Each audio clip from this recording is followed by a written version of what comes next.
presence of God, but the process of God, the way God comes to us in revelation. And finally, discernment is the coming to understand, we're on the second part now, the radical adaptation of the majesty of God to the radical humanity of man or woman seeking God's will. What does that mean? Adaptation is the touchstone of Ignatian spirituality. It means a guide helps a woman or man in the exercises or in spiritual direction to take the gospel and fit it to where they are, to their circumstances, to their temperament, to their light, and to their graces. There are no exercises without adaptation. When people say, well, I'm making a spiritual exercise, I had a great director, he made me go through all the steps. And I said, that's just what they do in dog training. It's not that kind of experience. It's selecting what fits the person. Are there touchstones of authenticity? Yeah, we've been talking about some of them. Love, freedom, the willingness to risk embarrassment for the sake of the kingdom to do the work of God, an openness of heart, a docility of spirit, a certain allegiance with Mary. Those are a lot of stuff. But they all have to be fitted to the person. If the communion of saints says anything to us, there makes all kinds of leaven for a certain kind of heaven. Different kinds of people make heaven happen. They come at it with different talents, different energies, different temperaments, different nations, different historical moments. So adaptation is just not a Jesuitical trick to make it easy for people to follow Christ. It's a making the following of Christ something that is real for a person wherever she or he is. So a woman comes to you making a retreat, and her son has committed suicide 2 years ago. You don't pretend that she's worked all that through, because she hasn't. And as she goes through moments of solitude and understanding, she will relive that, and you're going to have to relive it with her.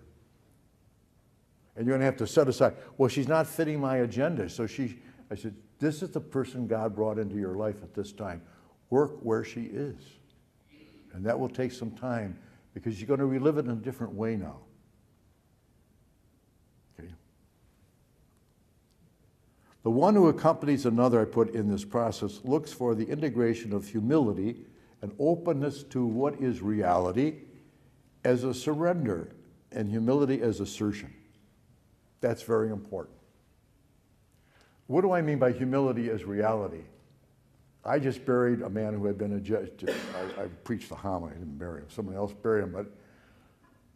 And a wonderful man, a good man. And in talking to people, I realized that what he went through his own Parkinson's disease was a gradual leaving behind all the powers he had and turning them over to his wife and other folks to help him.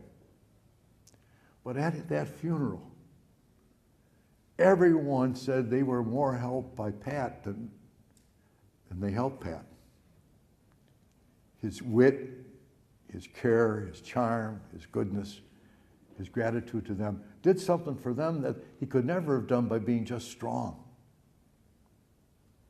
And as I was thinking of this and thinking of him, and I said, how often have I found in my life when all my trickeries have been unmasked and all my rhetoric has been diluted, and I just come and say, I don't know what the hell to do. God works best. Why? Because that's all I got. And so instead of getting scared, we look around and say, we don't have the people we once had. I said, we don't. And suddenly, what is God doing? He's giving us a wonderful movement of lay leadership. And that's scary if you're only used to having the power that you control, that suddenly you have this mass of men and women with all kinds of talent and energies, and they're not beholden to you in any way except that they're willing to help you. Oh, isn't that good? No, it isn't. It'd be much better if you had some way of having power over them. But when they want to come as your companions and your colleagues, and they want to be heard, that's a different story. Everybody says, I want everybody to be in an adult church and work with. I said, you better be ready for that, because adults are even harder to live with than children. And the more talent they have, the more resources they have, the harder it's going to be. But that's what God does with us. Irenaeus said, God's glory is the humanness of people brought to its fullness. And we go, well, isn't that beautiful? I said, yeah, it's beautiful, but it's what makes God God. God has no competitors. God is very secure. And therefore, God glories in the way we grow. So taking the humanity that Mary symbolizes and the discipleship of Jesus reflecting something about God to God's very self and say, what is it now I'm praying for? I'm praying that I might enter into the very mystery of God and understand God better. When I do the Ignatian exercises, I start with the understanding of God that you find in Luke chapter 15, the prodigal son.